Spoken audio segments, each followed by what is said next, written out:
Olá, muito bem-vindos e bem-vindas. Eu me chamo Kleber Hold, eu sou bacharel, licenciado em Ciências Biológicas pela Universidade Federal do Espírito Santo e atualmente sou discente no programa de pós-graduação em Ciências Naturais da Universidade Estadual do Norte Fluminense, Darcy Ribeiro.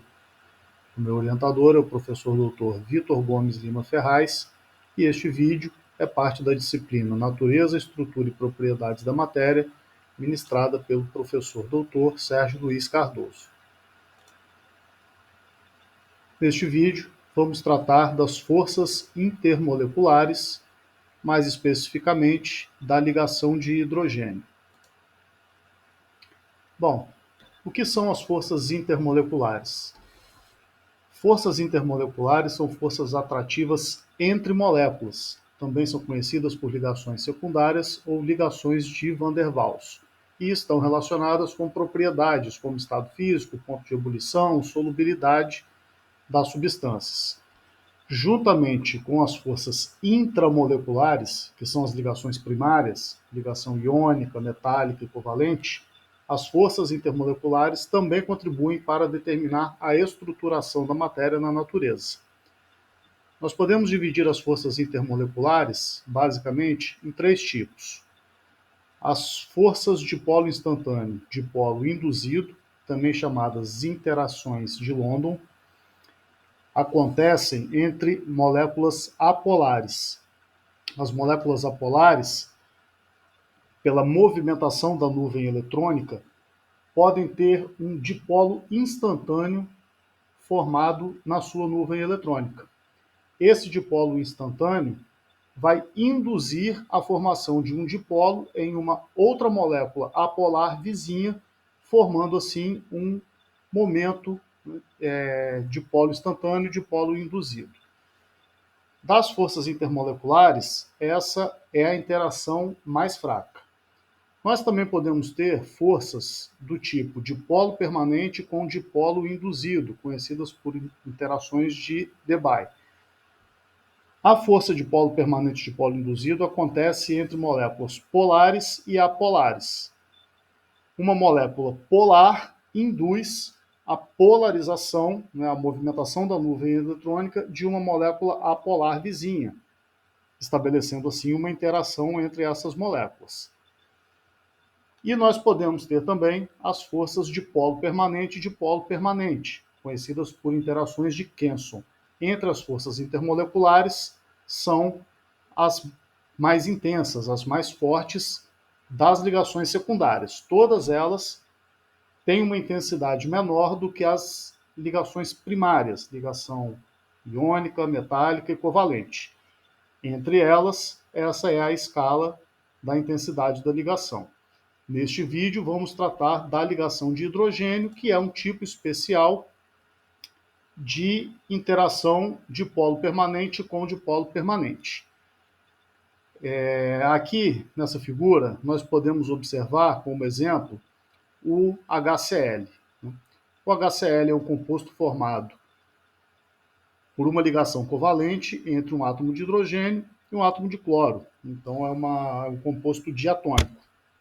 Essa ligação covalente, os elétrons compartilhados nessa ligação covalente, eles estarão mais próximos do cloro. A nuvem eletrônica vai estar deslocada mais próxima ao núcleo do cloro. E isso causa uma polarização na molécula. Então, nós vamos ter uma molécula com um polo negativo e um polo positivo. A ligação intermolecular vai acontecer quando houver essa atração entre polos de moléculas diferentes, vizinhas. Polo positivo causa uma atração no polo negativo da sua molécula vizinha, formando assim uma atração intermolecular.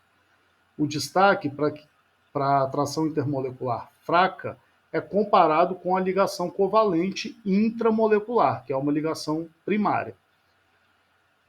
E aí entra a ligação de hidrogênio. A gente vai começar a falar aqui da ligação de hidrogênio. É um caso especial de força de polo, e começou a ser observada a partir de experimentos que relacionavam pontos de fusão e ebulição com a massa molecular das substâncias. Foram encontrados alguns resultados que mostraram comportamento anômalo com relação a essas propriedades em compostos com ligações hidrogênio-oxigênio, hidrogênio-flúor e hidrogênio-nitrogênio, como podemos observar aqui no gráfico ao lado. A gente tem aqui a água com uma baixa massa molecular comparada a outras substâncias e com um ponto de ebulição bastante alto quando comparado também com essas outras substâncias de maior massa molecular. A identificação desse comportamento anômalo levou às pesquisas sobre o que poderia causar essa diferença nos pontos de fusão e ebulição destes compostos específicos. E foi aí que chegou-se na ligação de hidrogênio, uma interação entre as interações secundárias, a ligação de maior intensidade. O que vai ser a ligação de hidrogênio? Ela vai ser uma força intermolecular entre o átomo de oxigênio em uma ligação covalente, particularmente uma ligação de hidrogênio-flúor, hidrogênio-oxigênio ou hidrogênio-nitrogênio, e um par de elétrons não compartilhado em um íon ou um átomo pequeno e eletronegativo, geralmente átomos de flúor, oxigênio e nitrogênio localizados em outra molécula vizinha. Fazendo aqui uma observação que a gente está usando aqui o termo eletronegativo como um conceito e não como uma medida experimental. Existe a medida de energia chamada afinidade eletrônica, que faz referência aos átomos isolados em estados gasosos. Mas a gente vai usar o termo aqui como um conceito, né, eletronegatividade, para se referir a essa capacidade do átomo em atrair a nuvem eletrônica para mais próximo ao seu núcleo.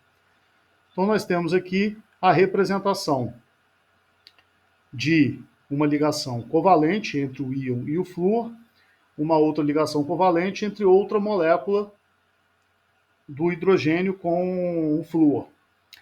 Este hidrogênio, em uma ligação covalente com o flúor, possui uma interação com o par de elétrons não compartilhado do flúor presente em outra molécula. Aqui vai se estabelecer a chamada ligação de hidrogênio. Então a gente vai poder observar esse fenômeno também em outras moléculas. Aqui nós temos o hidrogênio em uma ligação covalente em uma molécula de água representada aqui, e aqui nós temos o átomo do oxigênio com um par de elétrons não compartilhado em outra molécula vizinha, também uma molécula de água. Aqui nós temos a representação do hidrogênio estabelecendo a ligação, a interação de hidrogênio com o nitrogênio de uma outra molécula. Então aqui nessas três figuras nós temos HF com HF e uma ligação de hidrogênio, H2O com H2O e uma ligação de hidrogênio, NH3 com NH3 e uma ligação de hidrogênio. Essa ligação de hidrogênio ela não acontece apenas entre moléculas iguais, ela vai acontecer entre moléculas diferentes também. Então nós vamos ter aqui representado a água com a amônia, estabelecendo aqui uma ligação de hidrogênio. A gente tem aqui representado a molécula de água fazendo uma interação de hidrogênio com dimetiléter. Nós temos aqui a molécula do etanol, onde o grupo OH do etanol estabelece duas pontes de hidrogênio, duas ligações de hidrogênio diferentes, com moléculas de água diferentes. O átomo de oxigênio do grupo OH do etanol estabelece uma interação de hidrogênio com o hidrogênio de uma molécula de água, e o hidrogênio do OH do grupo etanol estabelece outra ligação de hidrogênio com o oxigênio de uma outra molécula de água. Então, nessa imagem simples, a gente pode observar que haverá uma grande complexidade dessas interações na natureza. Bom, nós vamos falar um pouco de algumas propriedades, dando ênfase na água, né, na substância água, e como que a gente observa isso na natureza. A molécula de água é composta aqui por dois hidrogênios ligados a um oxigênio, por ligações covalentes, e nós temos aqui a ligação de hidrogênio entre os polos opostos da molécula de água, uma molécula polar, e se estabelecem muitas ligações de hidrogênio em um corpo d'água. pela força de atração entre essas moléculas. A tensão superficial é uma propriedade física que faz com que moléculas da superfície da água se comportem como uma membrana elástica, e isso é resultado da força de atração diferencial dessas ligações de hidrogênio.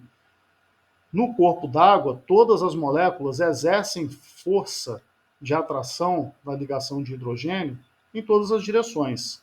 Na superfície do corpo d'água, essa interação acaba sendo um pouco mais intensa, fazendo com que haja uma tensão um pouco maior entre essas moléculas. O que isso causa efetivamente? A gente consegue observar que pequenos animais, especialmente artrópodes, principalmente o grupo dos insetos, conseguem caminhar sobre a água sem afundar.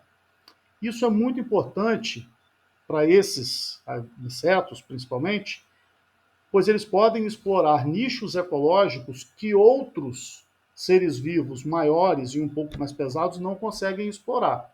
Então, isso na constituição de microhábitats de artrópodes e principalmente de insetos, é muito importante essa tensão superficial.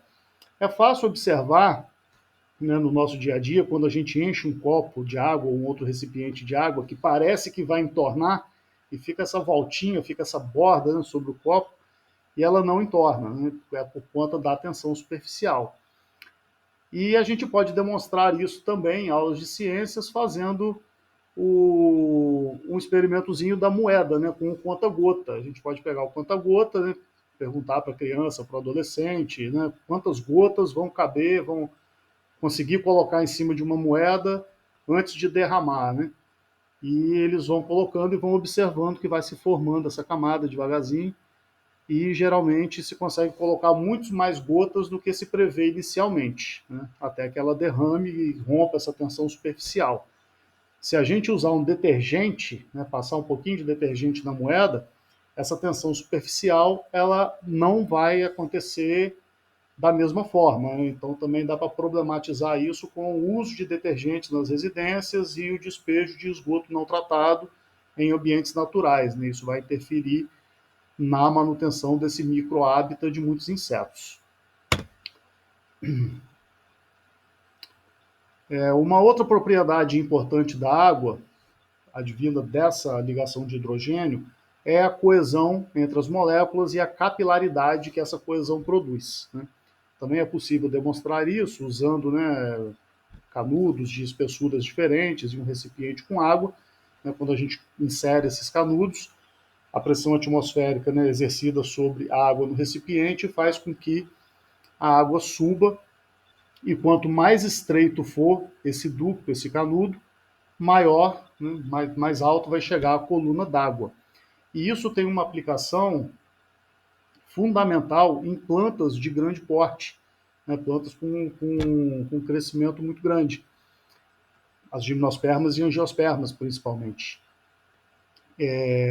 A água na seiva bruta, né, a água presente na seiva bruta precisa sair do solo e chegar a grandes alturas até atingir as folhas para a realização da fotossíntese, e esse movimento ele acaba sendo contra a gravidade, né? Não existe aqui um órgão que vá fazer a função de bombear essa água para cima, como o coração bombeia o sangue, né, nos animais, em grande parte dos animais.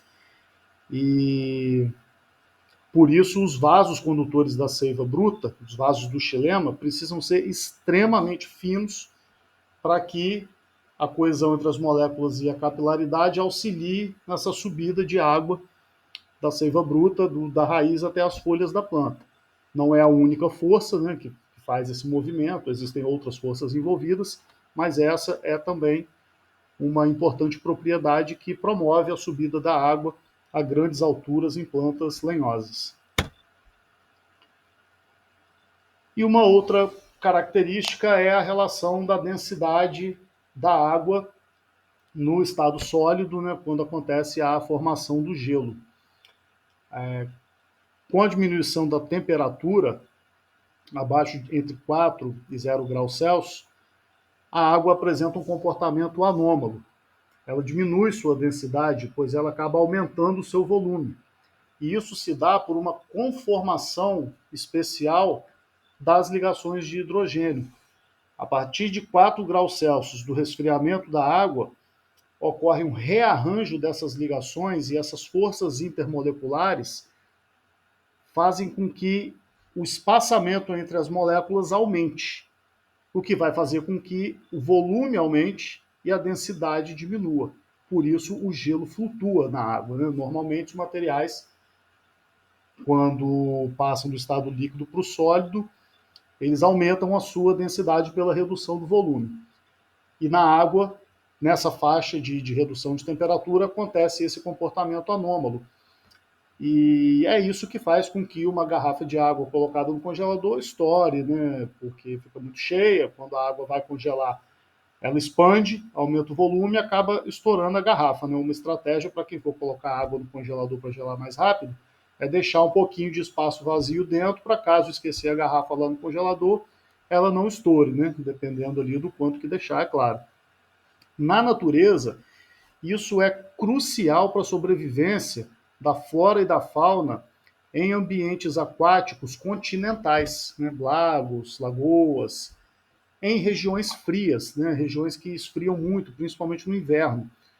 Acontece um declínio muito grande de temperatura no meio externo e essa troca de temperatura com a água faz com que o gelo comece a se formar por cima e não por baixo. Se esse gelo fosse mais denso e afundasse, todo o lago iria congelar. E toda a vida no lago iria acabar, né, nesse momento.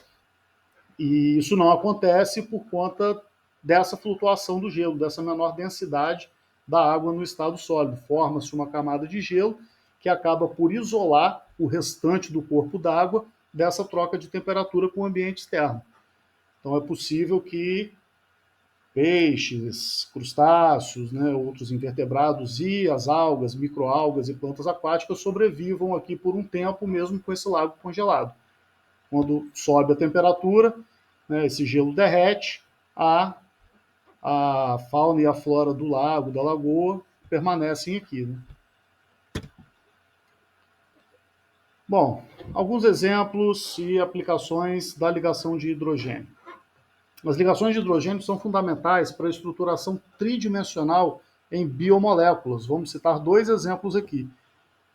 O primeiro, a formação da estrutura secundária e terciária dos polipeptídeos, que são as proteínas, tanto na estrutura de alfa-hélice como na estrutura de folha preguiada das proteínas, as ligações de hidrogênio exercem um papel fundamental na conformação dessa estrutura.